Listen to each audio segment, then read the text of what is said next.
भगवते वासुदेवाय। ओम नारायणाय। हिरण्याक्ष व हिरण्यकश्यप का दिति के गर्भ से जन्म लेना और हिरण्याक्ष का वरुण देवता के स्थान पर जाना। मैत्रेय ऋषीश्वर ने विदुर से कहा, सनकादिक के जाने के उपरांत द्वारपालक जय विजय इस इच्छा से वैकुंठनाथ के सामने खड़े रहे कि यदि नारायण जी आज्ञा कर देवें तो ऋषीश्वर का श्राप हमको भोगना न पड़े। त्रिलोकीनाथ अंतर्यामी उनकी मनसा जानकर बोले, हे जय विजय, मैंने अपनी इच्छा से तुम्हारा ज्ञान बदलकर यह श्राप ब्राह्मणों से दिलवाया है, नहीं तो सनकादिक सनत कुमार जी के स्वभाव में क्रोध नहीं था। होने वाली बात बिना हुई नहीं रहती। सनत कुमार ऋषीश्वर अपना क्रोध क्षमा करके तुम्हारी उद्धार का उपाय 3 जन्म बीते कह गए हैं। सो तुम्हें 3 बेर दैत्य योनि में जन्म लेकर भूलोक अवश्य रहना होगा। उस तन में मेरा ध्यान सत्तु भाव से करना। मैं सगुण अवतार लेकर तुमको मारूंगा और 3 जन्म के उपरांत तुम्हें फिर बैकुंठ में बुला लूँगा। ऐसा कहकर जय विजय को बैकुंठ से गिरा दिया। ब्रह्मा जी ने इंद्र से कहा, हे इंद्र, उन्हीं दोनों भाइयों ने बैकुंठ से आकर दिति के गर्भ में वास किया है, सो तुम लोग चिंता मत करो। उनके उत्पन्न होने से थोड़े दिनों तक देवतों को दुख पहुँचेगा, फिर नारायण जी अवतार लेकर उन्हें मार डालेंगे। तुम लोगों में ऐसी सामर्थ्य नहीं है जो उनको मार वह जीत सको। ब्रह्मा जी से यह हाल सुनकर देवता अपने स्थान को चले गए। दिति सदा इस बात की चिंता करके कहती थी कि ऐसे अधर्मी और दुखदायी बेटे उत्पन्न होने से मुझे दुख के सिवा कुछ सुख नहीं होगा। इससे वो ना जन्मे तो अच्छा है। परमेश्वर की इच्छा से 100 वर्ष तक ये दोनों दिति के गर्भ में रहकर उत्पन्न हुए। उन दोनों के जन्म के समय संसार में बहुत अपशुगुन हुए। ब्राह्मणों और देवताओं का कलेजा डर के मारे कांपने लगा।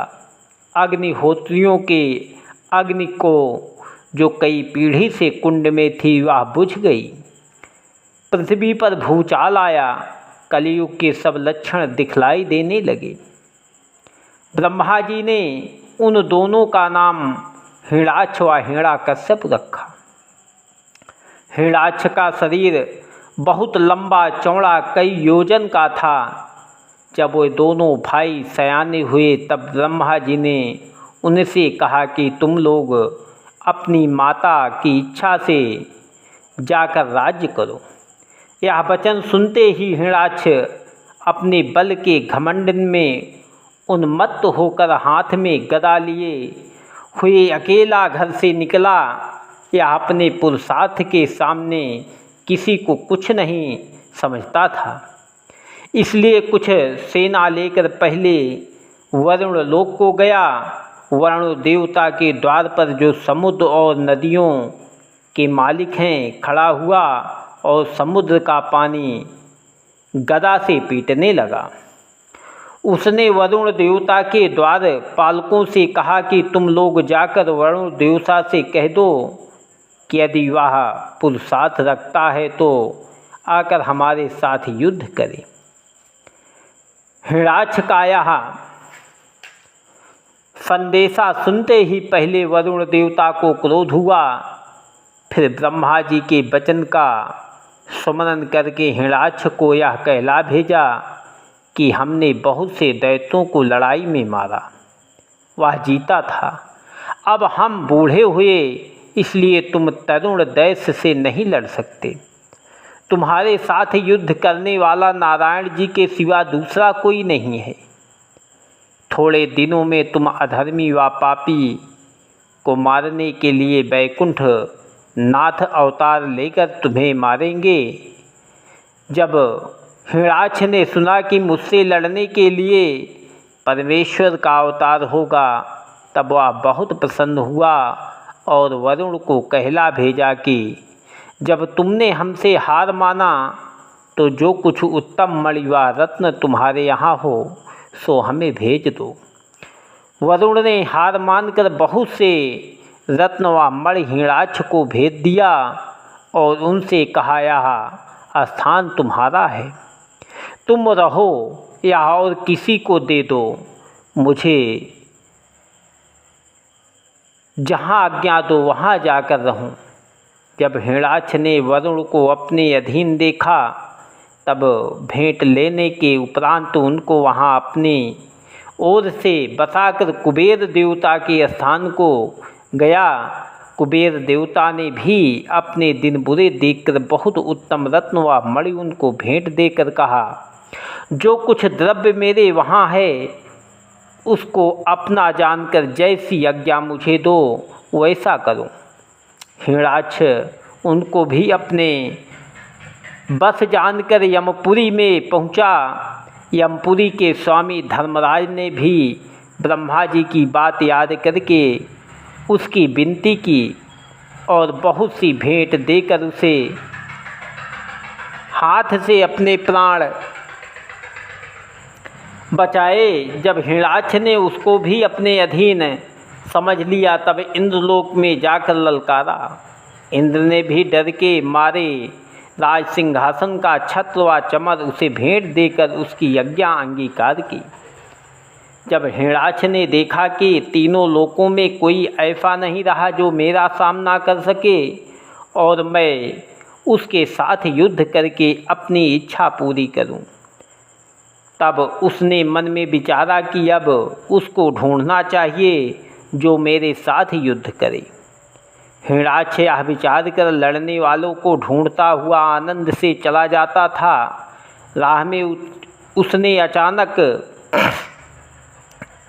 नारद जी को देखा और दंडवत करके हंसकर उनसे पूछा, कहो मुनिनाथ, तुम तीनों लोकों में घूमते फिरते हो, कोई शूरवीर हमारे साथ युद्ध करने को बतलाओ, नहीं तो तुम्हें मार डालेंगे। यह बात सुनकर नारद जी बोले, हे कश्यप नंदन, हम संसार में किसी को ऐसा नहीं देखते जो तुम्हारे साथ लड़ सके, पर नारायण जी तुम्हारे साथ लड़ सकते हैं। तब हिरणाक्ष ने कहा, तुम परमेश्वर का पता कहीं बतलाओ, मैं उनसे जाकर युद्ध करूं।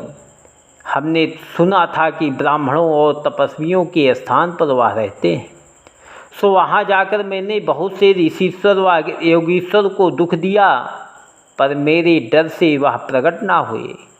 तब नारद मुनि बोले, हे हिरणाक्ष, इस समय नारायण जी वाराह रूप धरकर पृथ्वी लाने के लिए पाताल में गए हैं। तुम्हें लड़ना हो तो वहाँ जाओ, वह तुम्हारे साथ लड़ेंगे। यह बात कहकर नारद जी चले गए। बारह भगवान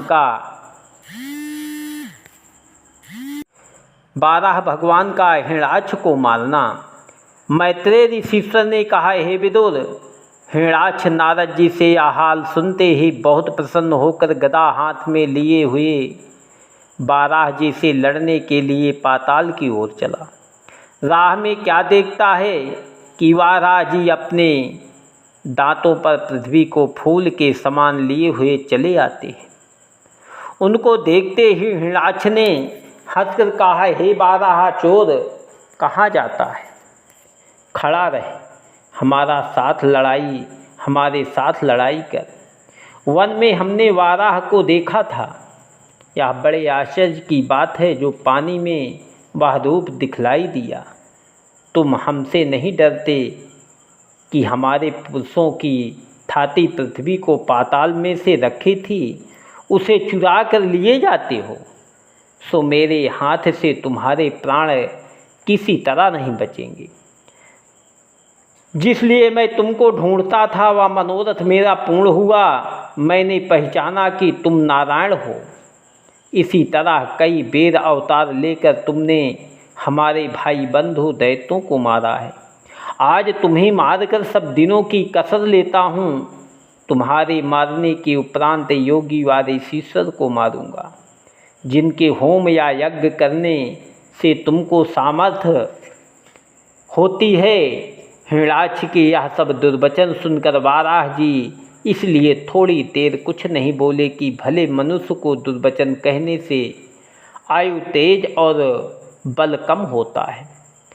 जब वाराह जी ने जाना कि दुर्वचन कहने से हिरणाक्ष का तेज व बल क्षीण हो गया, तब पृथ्वी को अपनी माया से पानी पर रखकर हिरणाक्ष से कहा, हे कश्यप नंदन, सत्य है मैं जल का सूकर होकर तेरे ऐसे गांव के कुत्ते को, जो अपने को सिंह समझता है, ढूंढता फिरता हूँ। जिसकी मृत्यु निकट पहुँचती है उसकी भली व बुरी बात कहने का विचार नहीं कर रखता।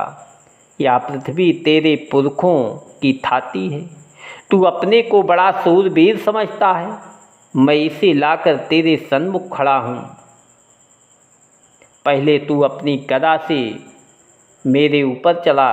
जब तेरी गदा कुछ काम ना करेगी तब मैं अपनी गदा तुझे मारूंगा।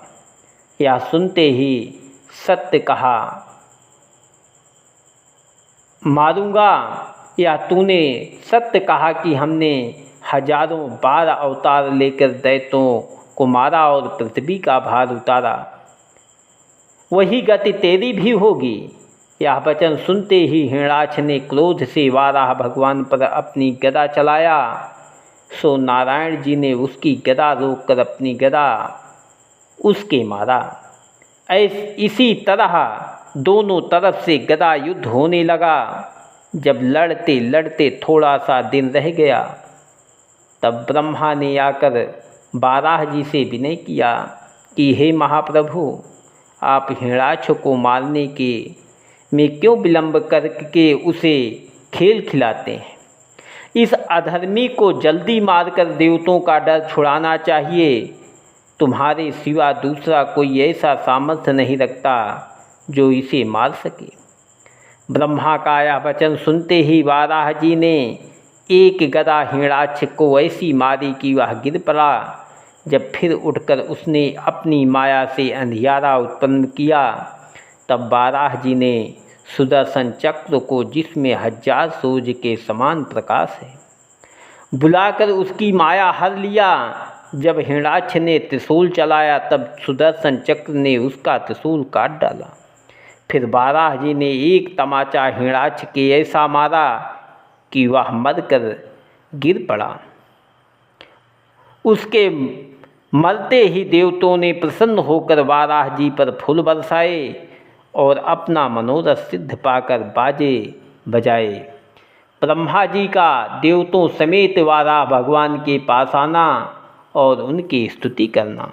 ओम नमो भगवते वासुदेवाय। ओम नारायणाय नमः।